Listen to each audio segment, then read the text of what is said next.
এক নম্বর, বিগত দিনের আলোচনার ধারাবাহিকতায় আজকে ৭০ অনুচ্ছেদ অনুসারে আমাদের একটা সিদ্ধান্ত হয়েছে। ৭০ অনুচ্ছেদে সবাই দুইটা বিষয়ে একমত হয়েছে। সেই দুইটা বিষয় হলো আস্থা ভোট এবং অর্থ বিল। এই দুইটা বিষয় বাদে ৭০ অনুচ্ছেদে সংসদ সদস্যরা স্বাধীনভাবে ভোট প্রদান করতে পারবেন দলের বিপক্ষেও। কিন্তু আমাদের আরেকটা অবস্থান আছে, আরও কয়েকটি রাজনৈতিক দল তার সাথে সংবিধান সংশোধনী বিলের বিষয়টি যুক্ত করেছেন, আমরাও করেছি। আমাদের দলের অবস্থান হচ্ছে তার সাথে আমরা লিখিত প্রস্তাবে যেটা আগে দিয়েছিলাম, জাতীয় নিরাপত্তার বিষয় উইদিন ব্র্যাকেট যুদ্ধ পরিস্থিতির মতো কোনো বিষয় থাকলে সেই ক্ষেত্রেও সংসদ সদস্যগণ স্বাধীন থাকবেন না। সিদ্ধান্ত হয়েছে আস্থা ভোট এবং অর্থ বিলের বিষয়টি জাতীয় সনদে উল্লেখ থাকবে, সবাই স্বাক্ষর করতে পারবেন। তবে বাকি দুইটা বিষয় এইভাবে আলাদা সংযুক্তি থাকবে যদি আমাদের দলের নির্বাচনী ইশতেহারে এগুলো আমরা উল্লেখ করি স্পেসিফিক। সেই ক্ষেত্রে আমরা যদি দায়িত্বপ্রাপ্ত হই তখন আমরা এই দুইটি বিষয়েও এখানে সংযুক্ত করতে পারব। এভাবেই সিদ্ধান্তটা মোটামুটি হয়েছে। আর স্থায়ী কমিটির বিষয়ে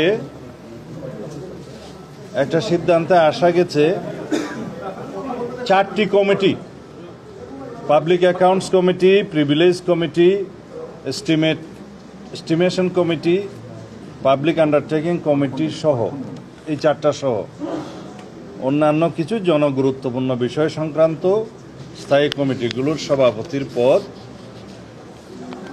বিরোধী দলের মধ্যে আসনের সংখ্যা অনুপাতে বিরোধী দলের কাছে প্রাপ্ত হবে। এই হিসেবে মোটামুটি সবাই একমত হয়েছে, এটাও আসবে। আর এখন আলোচনা চলছে নারী আসনের বিষয়ে, এখনো সেটা সমাপ্ত হয়নি। তবে 100 আসন সংরক্ষিত রাখার বিষয়ে সবাই মোটামুটি একমত। এটা নির্বাচন পদ্ধতি কি হবে সেটা নিয়ে বিতর্ক হচ্ছে, আপনারা পরে জানতে পারবেন। সংসদীয় স্থায়ী কমিটি আবার বলতে হবে। সংসদীয় স্থায়ী কমিটির মধ্যে 4টা কমিটি গুরুত্বপূর্ণ, যেগুলো public accounts committee, privilege committee, estimation committee, public undertaking committee, এই 4টা সহ আরও কিছু জনগুরুত্বপূর্ণ বিষয় সংক্রান্ত কমিটির সভাপতির পদ আসনের সংখ্যা অনুপাতে বিরোধী দলের কাছে যাবে, বিরোধী দল প্রাপ্ত হবে। সেটা বিরোধী দলের সদস্য সংখ্যা কত হলো বা সম্মিলিতভাবে ট্রেজারি বেঞ্চের বাইরে কতজন থাকলো, তাদের মধ্যে কয়টা সভাপতির পদ কারা পাবে, সেটা পরে নির্ধারিত হবে।